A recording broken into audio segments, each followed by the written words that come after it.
1540 England. As the sun rises over the palace of King Henry VIII, you stand outside the king's chambers, awaiting your duties. You take a deep breath, preparing to serve the monarch's needs. The door opens. You bow low before entering. The king, dazzling in his nightshirt, looks up from his bed and nods curtly.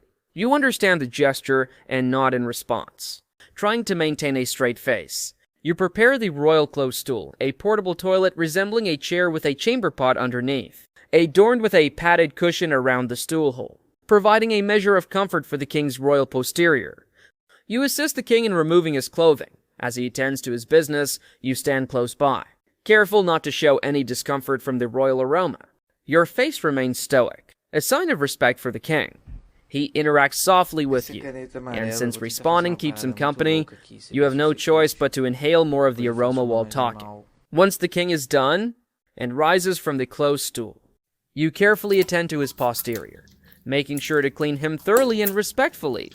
Your movements are precise and efficient.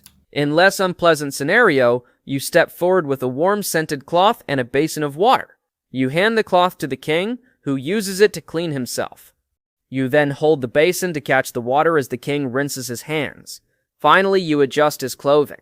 The king nods in approval, and you breathe a silent sigh of relief. Your duties continue. You take careful note of the king's output, observing its quantity, appearance, shape, color, and texture. You record these details in a small notebook. Quantity 50 grams. Appearance greasy. Color pale yellow. Texture oily. Shape loose and unformed. You proceed to the palace physician's chambers, notebook in hand, and share your observations.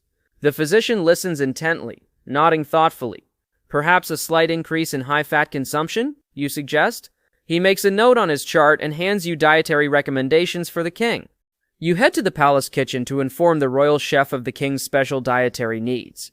Throughout the day, you fulfill your duties, assisting the king with the use of the closed stool, carefully observing and recording his output, sharing your findings with the palace physician, and at last, collecting the king's waste and disposing of it in the river.